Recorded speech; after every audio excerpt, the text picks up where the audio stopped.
Oh boy, oh boy, guys. Another defeat at the MX Stadium, guys. My name's Ryan Williams, AFC. Of course, the Arsenal match review. Brighton 2, Arsenal 1. Another poor performance from the Gunners. Started off decent, I have to say that.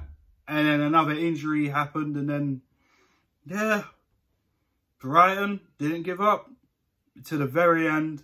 The same fight I've been saying in my match preview that I want to see from Arsenal, and we didn't see that. So let's get into, of course, the starting 11, of course.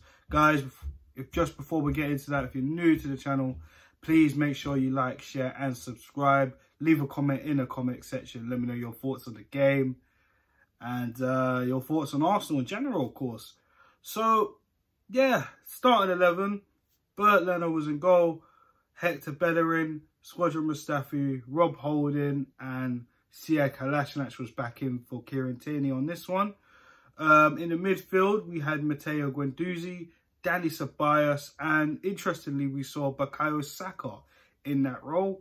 And the front three of Pepe, the returning Lacazette, getting his first start since the restart, of course, and Pierre-Emerick Aubameyang. Now, I have to say, that first half was kind of indifferent. Again, we saw another injury to one of our key players, and that's the goalkeeper, Leno, who had a collision with Brighton striker Pepe. And listen, Twitter was blowing up. I was absolutely fuming at the fact that we lost another player. And, well, my first reaction was, like, why wasn't Pepe even booked in the first place, of course, because, you know, when you're running to collide with the keeper, you know, that's just what you do as a striker. But at the same time, you know, I think with us Arsenal fans, because we lost our keeper, who has been pretty much the saviour, as I've said in the match preview and the review against Manchester City. I pretty much said it throughout most of my videos this season, how he's been so important for us. And now he's out. And the landing looked pretty bad. Leno had some choice words for him for Pepe before getting carried off in the stretcher. And, yeah, I mean, Martinez had to come on and obviously replace the injured Leno. And we had to continue. There was a few chances from Arsenal. Saka hitting the crossbar from a really good shot. We saw Alexander Lacazette get a header across, and Brighton's goalkeeper Ryan was really on point today. We saw Aubameyang get a chance in as well. But props to Brighton, they hung in there. They tried to tie it up as much as they can. And then it comes the second half, where eventually Arsenal opened them up and eventually got a goal from Pepe. For me, who had quite an indifferent game. I didn't really feel he was doing that much when he was on the ball.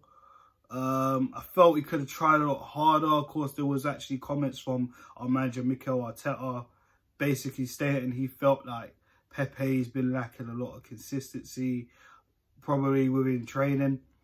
It's probably why we haven't really seen him start. We didn't see him start against Manchester City, which I, you know, did have my eyebrows about.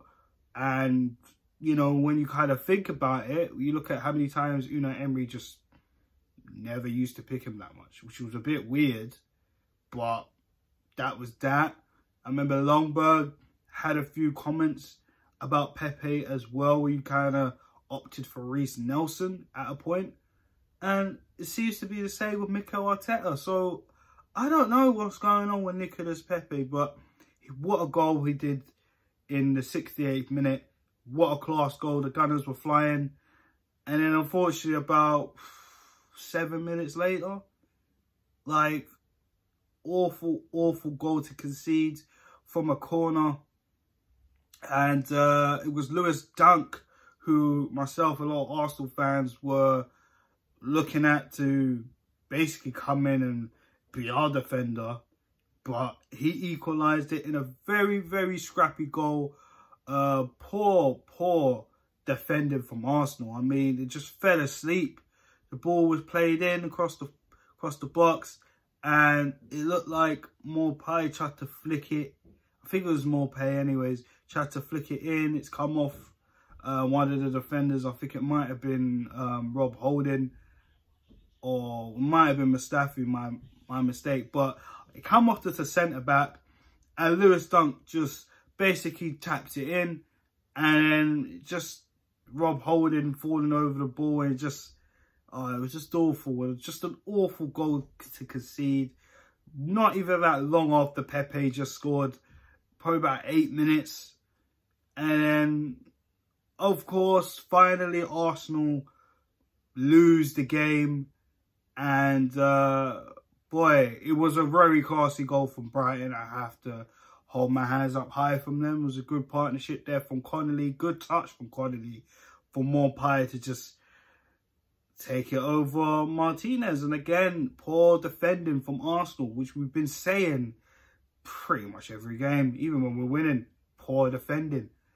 Now, obviously, Brighton, that's helped them out. Of course, those guys were on a bad run, of course. They, in their last, I'm pretty sure in their last 4 fixtures, they, lost once and drawed the rest.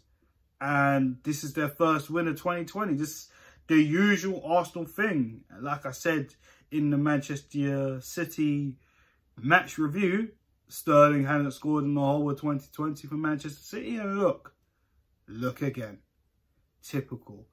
And after the game, there was a little bit of a bust-up, of course. You know, Guendouzi, who I feel shows probably the most passionate on the pitch, decides to give a little knock to Maupay in the stomach. It looked like a little tap, but to be honest, Maupay's reaction was a bit childish.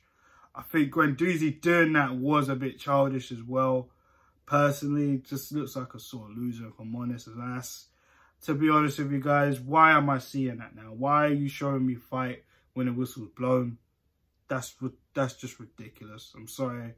Also, Lacazette picked up a yellow card earlier in the game, putting in a tackle against Brighton's goalkeeper Ryan, and I thought to myself, bloody hell, that's a bit, you know, a bit much. I know some Arsenal fans were actually being like, yeah, well, it's revenge for what Maupay did to Leno, and I hear you, but I wouldn't be celebrating that. I wouldn't be celebrating that. Personally, you be the bigger man. Rather, if you think it was intentional or not, you be the bigger man. Lacazette did not need to be sliding in like that. Again, my biggest gripe from this match was, why are we not seeing Gabriel Martinelli again? What has this young Brazilian got to do to get into the team? We already saw his fantastic performances whilst Aubameyang was serving his match ban that he did pick up at Selhurst Park. And I think it was 3-match ban. And this guy can't even get a game. We saw Nketiah, Reece Nelson, Kieran Tierney come on. Tierney was put in the left wing position for like the last 5 minutes of the game, which kind of says to you what is going on at Arsenal.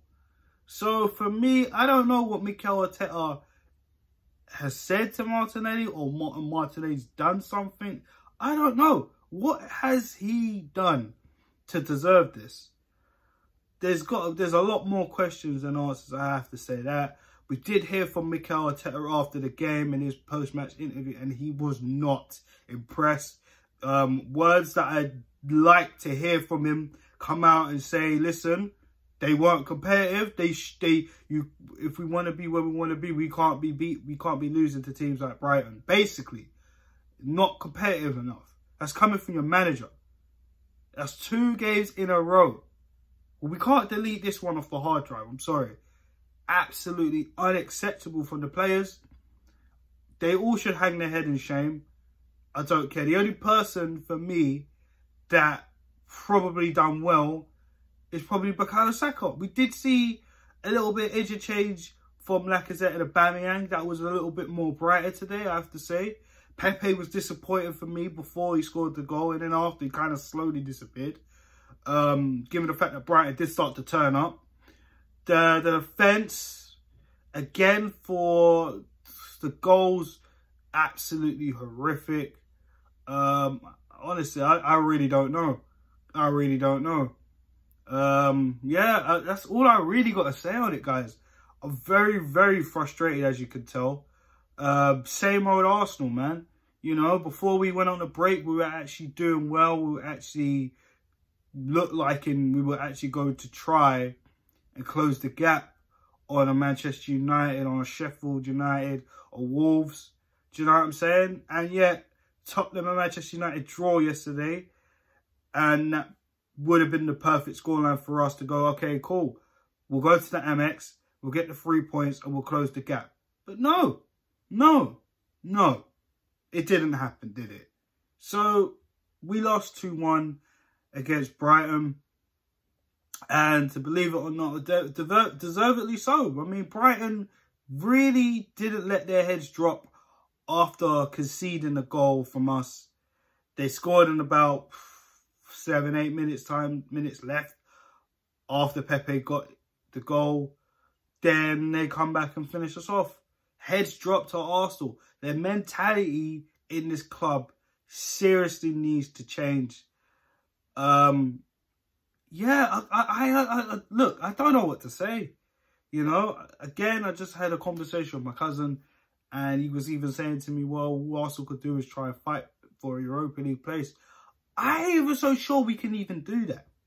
I know I'm throwing my toys out the pram a little bit, but could you blame me? That's 2 games in a row we see injuries, which could just happen, of course. But again, no fight, no steel.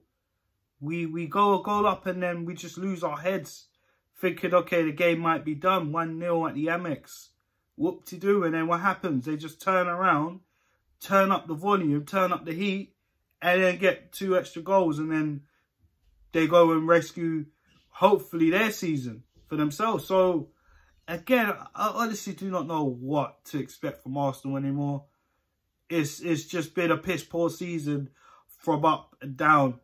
And again, with the substitutions, Arteta, I'm sorry, I don't know why you're not picking Gabriel Martinelli. What has he got to do to get into the squad? Why is he not starting? Are we going to see Gabriel Martinelli next Sunday against Sheffield United in the FA Cup? I don't know. I really don't know. He's a really, really bright prospect. And my gripes with Arteta at the minute is not him starting or even let alone him come off the bench. Yes, I know it's been 2 games since the restart. But even beforehand, I mean, when I look at the Europa League game against Olympiacos, why did he not come on a little bit earlier? So, I don't know what the Brazilian has to do to get into this team. But, quite honestly, it's costing us. I'm not saying one man can't change the team, but with him coming on the pitch, it gives us a little bit of a fresh air, a different dynamic. Him coming in that left wing position, or even playing him centrally. Listen, him and Aubameyang can interchange, etc. So, I don't know. I really, really do not know. That's all I can say, guys. Honestly, that's it. That's all I can say. But yeah, poor performance from Arsenal again. Mikel Arteta was not happy at all. But Leno's injured, and do you know what? It wouldn't surprise me if he's out for the rest of the season. We only got, what, 8 games left? He's probably out for the rest of the season, guys. His season's over. Arsenal season, to me, trying to get Champions League football is pretty much over. Can you see Wolves, Sheffield United, Manchester United, even Tottenham, like, lose any type of momentum? Like, Wolves haven't even kicked the ball yet. Manchester United and Tottenham drew yesterday. Sheffield United drew on Wednesday night against Aston Villa. They could have won that if, you know, if VAR or whatever goal line technology was actually more clearer. So, literally, it was all in our hands and we blew it again. so reminiscent of last season. So again, I don't know what it's going to do and what it's going to take. I already see some fans slowly turning on Arteta again. And we saw this already with the last manager, Unai Emery. I don't know. It might be it's too early to say, of course. This is still Unai Emery's team. The mentality of this team, of this club, forget the players, the club itself, in recruitment, the management, it's been absolutely poor. Only Mikel Arteta can only do what he can. He can only just pick the team and work with the players that he's got at his disposal. But, guys, I'm going to wrap it up here. I'm going to stop moaning, of course.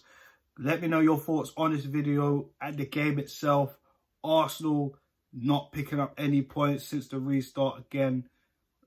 And that's it. We stay 9th. So, guys, I'll be back with you soon on this channel, of course, to give you the next preview on the next game, which will more than likely be the FA Cup game against Sheffield United, or pretty much our next Premier League game. But anyways, guys, I'm going to sign out. Please like, share, and subscribe. Again, like I said, click the links in the description if you want to get in touch with me, of course, on Twitter and Instagram. And I'll be back with you guys soon. So, have a decent evening, guys, and